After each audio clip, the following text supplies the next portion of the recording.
Salut et bienvenue à ce jour 6 du défi de 4 semaines, 4 thèmes. Nous touchons bientôt au bout du thème numéro 1, le pardon et de son cheminement. De quoi vais-je parler en ce jour 6? Les signes que le processus de pardon touche à sa fin. Mais là, je ne vais pas parler des petites disputes, des petites tracas et autres du quotidien, parce que ça, on n'y échappe pas. Mais tu l'auras compris, quand on sait gérer ses émotions, les canaliser, les identifier avant tout, et aussi établir les bonnes distances interpersonnelles et avoir une meilleure compréhension de que l'autre personne en face n'est pas nous et puis qu'il faut trouver la bonne entente de communication, ces petites disputes et autres ne deviendront pas une grosse épine à long terme dans ton pied. Donc voilà, prends en note. Après, le cheminement du pardon, c'est comme tout autre processus et cheminement, bien sûr, il y a toujours des étapes. Comme nous avons les étapes d'un deuil ou les étapes dans le rétablissement en santé mentale, voilà, c'est un processus. Alors, je n'ai pas nommé qu'est-ce qui est quoi, parce que ben voilà, je prétends pas connaître toutes les étapes du cheminement du pardon, mais j'essaye de faire cette analogie avec ce qu'on peut déjà trouver, bah, comme le processus de deuil ou le rétablissement santé mentale. Donc, là où je veux mettre l'accent, c'est que déjà, ce n'est pas linéaire. Il y a, par exemple, X étapes, mais chacun va à son rythme et des fois, on répète certaines des étapes pas parce qu'on a régressé, pas parce qu'on est incapable de passer à autre chose, mais voilà, c'est tellement personnel et le vécu de chacun fait que c'est individuel, personnel. On ne peut pas juger, on ne doit pas juger que quelqu'un aille aussi à un autre rythme. Voilà, c'est comme ça. Bah, le cheminement du pardon, c'est la même chose. Il y a certaines personnes qui iront plus vite, malgré que ce soit des grosses casses, d'autres moins, mais il y a aussi des situations où même vont se répéter, mais là aussi j'ai donné quelques clés, c'est aussi des fois les déclencheurs de quelque chose qui doit être une opportunité plutôt pour aller de l'avant plutôt que de rester coincé. Donc, si tu veux essayer de comprendre ce que j'ai dit, parce que peut-être c'est la première fois que tu regardes cette vidéo, je t'invite à regarder les épisodes précédents qui te mettront un peu plus de contexte sur ce que je viens de partager. Donc, avant, j'ai dit que je n'allais pas parler des petits tracas parce que ça, on est prompt à pardonner, c'est bien. Mais qu'en est-il d'un gros casse dans le sens cœur brisé, injustice, trahison et autres? Alors, tu es d'accord que on peut tous remonter la pente. Avec le temps, on a travaillé sur soi, on reprend goût à vraiment à nos activités et autres parce que bah voilà, ça va mieux. Devine quoi, on croise personne X ou Y et tout notre moral descend, des fois même dramatiquement parce qu'on c'est comme s'il y avait le flashback qui revit vraiment la même intensité ou des fois on repart juste dans les ruminations de vengeance et puis de tout. C'est clairement un signe que il faut encore travailler dessus. Mais là encore, tout dépend de ton processus, de ton chemin. Et il n'y a rien à juger. Ça ne veut pas dire que tu es incapable. Des fois, même nos émotions peuvent nous surprendre et que quand on pensait avoir fait le tour, eh ben non, c'est justement un de ces déclencheurs qui montre que il n'y a pas tout qui a encore à lâcher prise et je t'encourage simplement à persévérer, mais avant tout, déjà, à être bienveillant avec toi-même, parce que ça ne veut pas dire que tu as échoué ou quoi que ce soit, ou que tu es, voilà. Tu vas y arriver, c'est certain.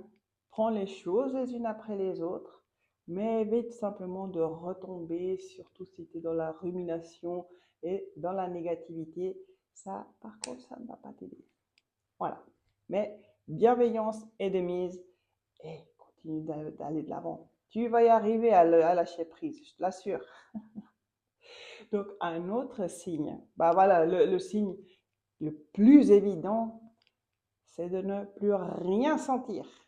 Et là, je vais mettre un petit peu de balance parce qu'il y a des personnes qui disent je ne sens rien, on les voit stoïques et passer outre, mais intérieurement, ils sont soit effondrés, soit en train de ronger leurs freins.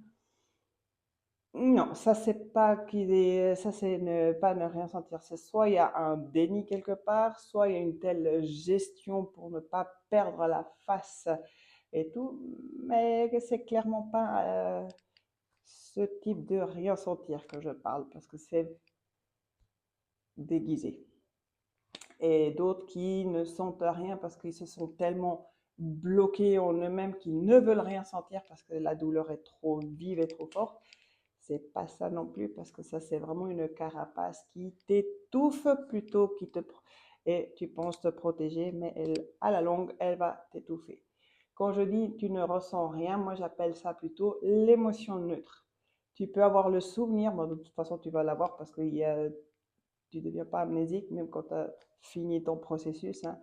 Tu vas avoir le souvenir, tu vas avoir peut-être même tout le contexte, même les odeurs qui vont revenir. Mais même si tu peux avoir un pincement au cœur ou un- voilà, mais tu es en paix avec toi-même, tu es en paix avec l'autre, tu es en paix avec même le lieu. Je pense que tu l'as deviné. Ça, c'est clairement un signe que tu as pu lâcher prise. Voilà, que tu as pardonné, que tu même peux avoir même imaginé avoir une discussion avec l'autre personne. Et là, je vais venir avec un exemple personnel. C'était un de mes anniversaires, j'ai eu voilà, un temps exceptionnellement cool. Et juste à la fin, il y a eu une grosse bourde de part et d'autre avec quelqu'un qui m'était très cher. Euh, j'ai aussi réalisé que j'avais franchement pas été cool non plus. Et j'ai déjà présenté mes excuses, c'était sincère parce que je l'ai réalisé pratiquement tout de suite. Et la personne, elle m'avait dit, bah voilà, c'est vrai que j'ai pas tout compris et je te pardonne. Plus tard, elle me contacte pour me dire qu'elle n'accepte pas mes excuses et puis ça avait créé quelque chose en elle qui a vraiment pris des proportions. Et voilà, moi, j'ai essayé justement de trouver quelqu'un pour la médiation parce que je tenais vraiment à cette relation amicale. Et en fait, ça s'est pas passé comme je l'ai imaginé. Bien que la médiation était utile, c'est pas ce que j'imaginais malheureusement. Et oui, ça a vraiment brisé quelque chose en moi. Et puis bon, voilà, on a essayé de cheminer.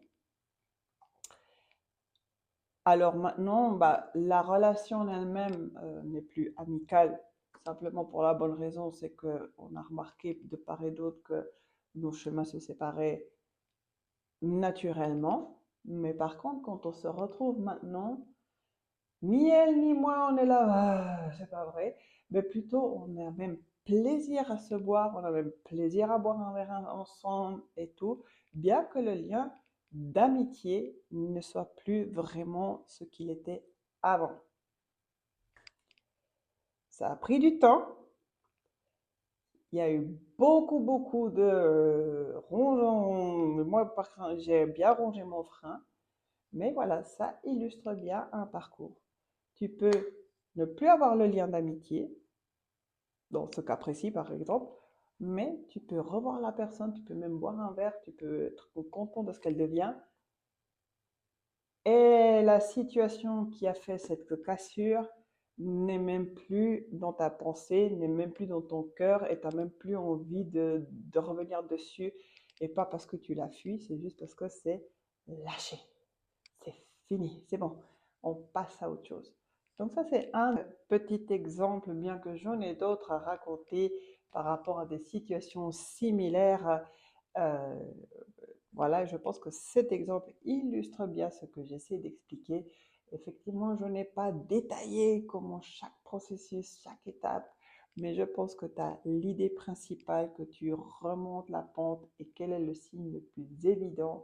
C'est que tu es libre dans ton cœur, libre dans ta tête, et même libre d'interagir avec les personnes. Et même si tu les croises et tu n'as pas envie de boire un verre, c'est très bien, tu es dans ton droit, mais au moins, ça ne te ruine ni ta journée, ni tes interactions futures avec d'autres personnes, parce que tu as juste haussé les épaules et passé plus loin et tu kiffes ta life. Donc voilà, petite vidéo pour aujourd'hui. Demain, c'est le dernier jour de cette semaine 1. Je te retrouve demain. D'ici là, demeure victorieux, demeure béni. Et c'était Rita de Harp and Hugs Ministry. Bye!